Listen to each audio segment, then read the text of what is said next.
کہ الحمدللہ اللہ تبارک و تعالی اس ناکارہ کو بار بار حاضری کی توفیق مرحمت فرما دیتے ہیں حرمین شریفین۔ اس کا ایک واقعہ ہے اور وہ یہ کہ میں سب سے پہلے اپنے والد ماجد رحمۃ اللہ علیہ کے ساتھ سب سے پہلے میری حاضری سن 1951 میں ہوئی تھی، جب میری عمر کل 9 سال۔ سب سے پہلے حاضری اس وقت ہوئی، ہوش بھی نہیں تھا لیکن باتیں یاد ہیں الحمدللہ۔ اس وقت وہ زمانہ ملک عبدالعزیز کی بادشاہت کا زمانہ تھا، اور جب اس وقت کا تصور کرتا ہوں اور اب آج کا کو دیکھتا ہوں تو زمین و آسمان کا انقلاب نظر آتا۔ سب سے پہلے حاضری سن 1951 میں ہوئی، بچہ تھا میں، لیکن اللہ تعالیٰ نے اسی بچپن میں اپنے والد ماجد رحمۃ اللہ علیہ کے زیر سایہ حج کی بھی توفیق عطا فرمائی۔ 1951 سے لے کر 1963 تک یعنی 12 سال حاضری نہیں ہوئی۔ سن 1963 میں جب میں دور حدیث سے فارغ ہوا تو میں 1959 میں فارغ ہوا تھا، اور خاص طور سے دور حدیث سے پڑھنے کے بعد بس طبیعت میں بہت شوق اور تقاضا تھا کہ وہاں پر اللہ تعالیٰ حاضری کی توفیق عطا فرمائے، مگر وسائل نہیں تھے۔ 1963 میں اپنے بڑے بھائی جناب محمد ولی راضی صاحب کے ساتھ الحمدللہ حاضری ہوئی عمرے کے لیے، اور تقریباً 2 مہینے وہاں پر قیام رہا حرمین شریف۔ اور چونکہ طبیعت بہت ہی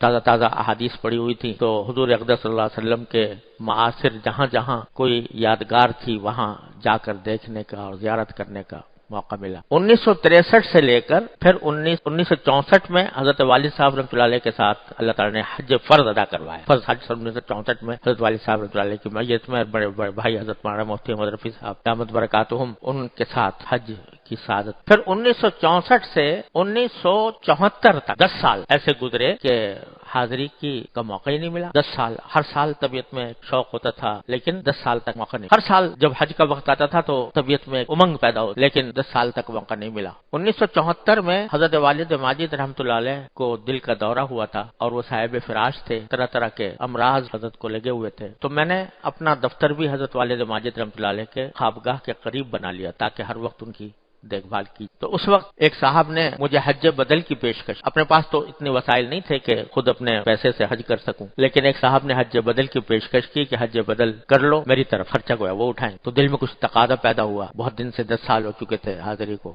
دل چاہ رہا تھا کہ جاؤں، لیکن دوسری طرف حضرت والد ماجد رحمۃ اللہ علیہ صاحب فراش تھے، اگرچہ طبیعت کچھ سنبھل گئی تھی اور اسی زمانے میں معرف القرآن بھی لکھ رہے تھے، بستر پر ہونے کی حالت، معرف القرآن کی بھی تعلیف جاری۔ تو میں نے حضرت والد ماجد رحمۃ اللہ علیہ سے عرض کیا کہ حضرت میرے پاس ایک پیشکش آئی ہے حج بدل۔ تو والد صاحب رحمۃ اللہ علیہ نے فرمایا کہ اچھا موقع ہے، جاؤ حج کر کے آ جاؤ۔ بعد میں پھر میں سوچتا رہا، دل میں تردد رہا کہ حج کو جاؤں یا یہاں حضرت والد ماجد رحمۃ اللہ علیہ کے پاس رہوں۔ والد ماجد رحمۃ اللہ علیہ کے پاس رہنے کی بھی طبیعت میں تقاضا تھا، اگرچہ میرے پیچھے الحمدللہ بڑے بھائی صاحبان سب ان کی دیکھ بھال کے لیے موجود تھے، لیکن آخر کار دل نے یہ فیصلہ کیا کہ نہیں حج کو نہیں، اور حضرت والد صاحب رحمۃ اللہ علیہ کی خدمت میں ہی رہوں۔ تو ایک دن والد صاحب نے پوچھا کہ بھئی کیا ہوا تمہارے حج بدل کا جو آیا تھا کیا کیا تو میں نے کہا حضرت میں نے انکار کر دیا، میں نہیں جا رہا ہوں۔ تو فرمایا کیوں؟ تو میرے منہ سے یہ جملہ نکلا کہ حضرت ہمارا حج اور عمرہ تو یہیں پر ہے، ہمارا حج اور عمرہ تو یہیں پر ہے، یعنی اپنے والد ماجد رحمۃ اللہ علیہ کی خدمت۔ حدیث میں ہے نا کہ اپنے ایک روایت میں حدیث کی ایک روایت میں آیا کہ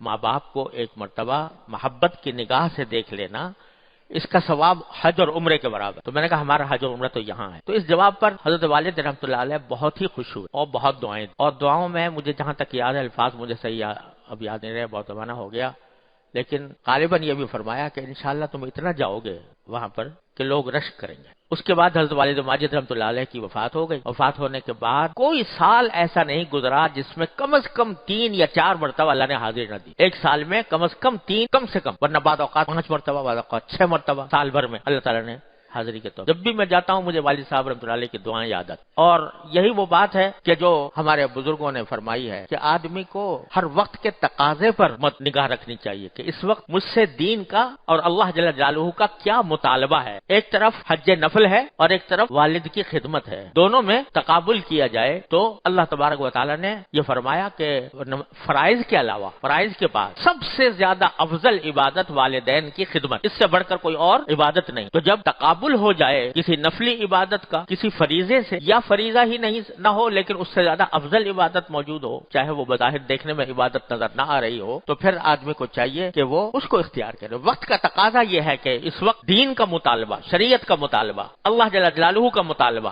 اس وقت یہ ہے، نہیں یہ کہ میرا شوق اور اسی کو بڑے پیارے انداز میں میرے شیخ حضرت مولانا مسیح اللہ خان صاحب قدس اللہ تعالیٰ سرہ ان الفاظ میں بیان فرمایا کرتے تھے کہ دین شوق پورا کرنے کا نام نہیں ہے کہ میرا شوق ہو گیا ہے لہذا یہ کام کروں گا. شوق پورا کرنے کا نام دین نہیں. دین نام ہے اتباع کا. جس وقت جو حکم ملا ہے یا جس وقت جس چیز کو افضل قرار دیا گیا ہے وہ ہے در حقیقت عبادت, اور وہ اتباع کا نام, اللہ تبارک و تعالیٰ کے حکم کو ماننے کا نام.